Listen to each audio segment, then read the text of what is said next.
নমস্কার বন্ধুরা, আমি শুভ্রনীল। গানে গানে গানটা ড্রপ করে দেওয়া হয়েছে, যেটা গেয়েছে ভারতের শ্রেষ্ঠ দুজন গায়ক গায়িকা, বা ভারতের শ্রেষ্ঠ গায়ক গায়িকার জুটি আমি বলতে পারি, অরিজিৎ সিং এবং শ্রেয়া ঘোষাল। গানটায় রয়েছে বাংলার সর্বকালীন অন্যতম শ্রেষ্ঠ জুটি, সবচেয়ে কম সংখ্যক ছবি যারা করে এতটা জনপ্রিয়তা পেয়েছে, সেই দেব শুভশ্রী। অন্যান্য জুটি অনেক ছবি একসঙ্গে করেছে, তবে গিয়ে তারা জুটিতে পরিণত হয়েছে। দেব শুভশ্রীর ছবি হাতে গোনা, তো সেই জায়গা থেকে তারা একটা জুটি হয়ে যায়। তো দেশের শ্রেষ্ঠ গায়ক গায়িকা সেই জুটিকে পাচ্ছি, এবং বাংলার অন্যতম শ্রেষ্ঠ নায়ক নায়িকা জুটি এই গানে আমরা দেখতে পাবো। গানটার বিষয় যদি চলে আসি, তাহলে নস্টালজিক একটা ভাইব রয়েছে। যদি শুভশ্রীদির লুকসটা ভালো করে দেখা যায়, তাহলে আমি শুধু চেয়েছি তোমায়, যে অঙ্কুশ দা শুভশ্রীদির ছবিটা ছিল, সেটার কথা মনে পড়ে যাবে। দেবদার যে খুনসুটি প্রতিটা গানে আগে থাকতো নায়িকাদের সাথে, বা ওই যে একটা কম বয়সের ওই যে মজা, ওই যে একটা চার্ম, একটু দুষ্টুমি, সেই ব্যাপারটা অনেক বছর পর এখন আর দেবদা দুষ্টুমি করলেও সেভাবে ফোটে না, বা সেই অর্থে করে না বললে চলে। এবং বিপরীতে কে রয়েছে? শুভশ্রীদি। ওভারঅল পুরো গানটাই একটা নস্টালজিক ফিল যদি বলা হয়। আবার গানটা শেষে গিয়ে যে পরিণতি পাচ্ছে, শুধু তোমারই জন্য দেবদারি ছবি, সেটার কথা মনে করায়। কেন বললাম এই লাস্টের পয়েন্টটা পরে বলছি। গানটার লিরিক্স ভীষণভাবে ক্যাচি, এবং এটা বাস্তবিক, রিয়েলিস্টিক। এই জিনিস তো হয়, প্রতিটা ছেলে প্রতিটা মেয়ের যখন নতুন নতুন রিলেশন হচ্ছে, এই জিনিস তো হয়। মেয়েরা চট করে ভাই ভালো লাগে বলে না, কোনোদিনও বলে না। ভালো লাগে মনের মধ্যে চেপে রাখে, ছেলেকেই বলতে হয়। এবং কিভাবে কনভিন্স করবার চেষ্টা করছে গানের মাধ্যমে, যদি নিজের মনের কথা অপরজনের কাছে পৌঁছে দিতে পারে নায়ক বা ছেলেটা। কিন্তু মনে মনে ভালো লাগলেও মেয়েটা কিন্তু ধরা দিচ্ছে না। এখানে সেই চরিত্রে রয়েছেন শুভশ্রীদি। শেষে গিয়ে যখন দেবদা একদম হাল ছেড়ে দিচ্ছে, যে যা আর কিছু হবে না, তখন শুভশ্রীদি দেখছেন যে হাত থেকে তো ভালো ছেলেটা ফসকে যাচ্ছে। অনেক ঘোরালাম, আর তো ঘোরালে আমি মিস করে ফেলবো। তখন শুভশ্রীদি নিজেই সাড়া দিয়ে এগিয়ে যাচ্ছেন, যেটা হয়ে থাকে বাস্তবে। যে কারণে বললাম বাস্তবিক। ভালো লাগলেও স্বীকার করবে না, চেপে রাখবে। কতটা ঘোরানো যায় ঘোরানো যায়, ঘুরিয়েছে। যখন দেখছে যে ছেলেটা আস্তে আস্তে করে হাঁপিয়ে উঠছে, বেরিয়ে যেতে চাইছে, আর পারছে না, হাল ছেড়ে দিচ্ছে, তখন আবার নিজেই ভরসা দিচ্ছে, না, চান্স আছে ভাই, এসো। এবার এই ভাই যে কথাটা বললাম, শুধু তোমারই জন্যতে যদি দেখি, দেবদা এবং মিমিদির ওই কেমিস্ট্রিটা, ওখানে কিন্তু এই ভাইটু ভাইটু করে মিমিদি ঘুরিয়েছিল।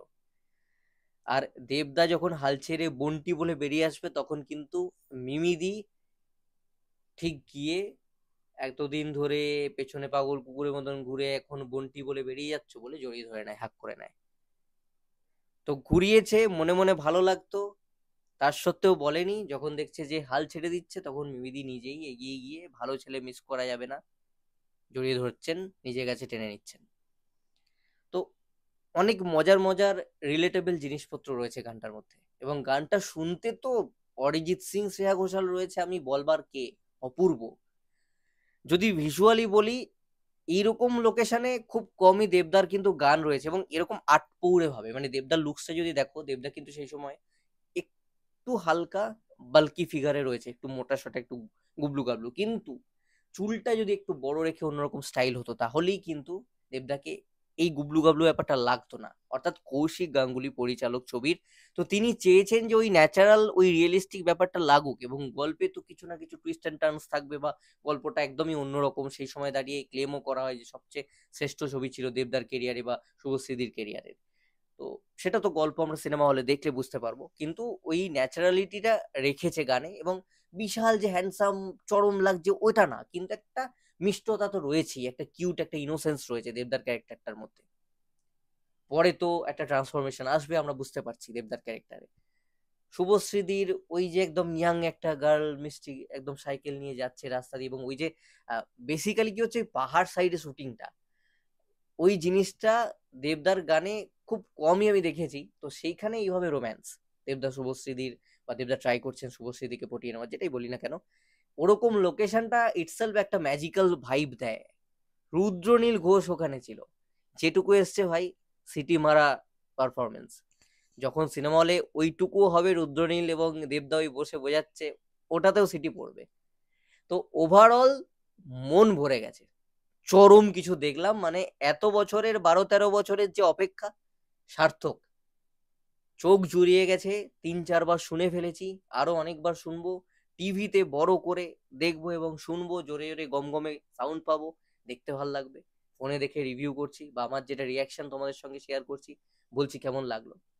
যারা যারা দেখোনি, বেশি কিছু বলবার নেই এখানে। আমি যদি খারাপও বলে দিই, পাত্তা দিও না আমায়, গানটা গিয়ে শুনে নাও বা দেখে নাও। প্লে লিস্টে টপে জায়গা করে নিতে চলেছে 2-4 দিনের ভেতর, এবং এই গানটা ট্রেন্ড করবে। আজকে মোটামুটি 2-3 ঘন্টার মধ্যে ট্রেন্ড করতে চলেছে। দেখবে ক্র্যাশ ফ্র্যাশ করে যাবে ভিউ টিউ, সেই নিয়ে মহারাজ স্বরাজরা ভিডিও করবে, চাপ নেই, পেয়ে যাবে আপডেট ওদের কাছে। তো এটাই বলার ছিল। সাংঘাতিক কিছু একটা ঘটতে চলেছে ট্রেন্ড ফ্রেন্ড হয়ে। দেব শুভশ্রী ফিরেছে ভাই, সবাই সরে যাও। ওয়ার 2 আসছে, ঠিক আছে, সাইডে থাকো। আমাদের গুরু, আমাদের গুরু মা 100 দেবিয়ান্সদের ফিরেছে। তো 12 বছরের আমাদের অপেক্ষা, এইটা দেখে প্রথম গান অরিজিৎ সিং, শ্রেয়া ঘোষাল, দেব শুভশ্রী, ভরে গেছে মন। কিছু বলবার নেই, রিপিটে এখন শুনতে থাকো দেবিয়ান্সরা। ট্রেন্ড করতে হবে, আমাদেরকেই দায়িত্ব নিয়ে নিতে হবে অনেকটা। আমি নিজে দেব শুভশ্রী জুটির বিশাল বড় ফ্যান। দেবদত্ত আমি ফ্যান, এটা অনেকেই জানে, ভালোবাসি লোকটাকে।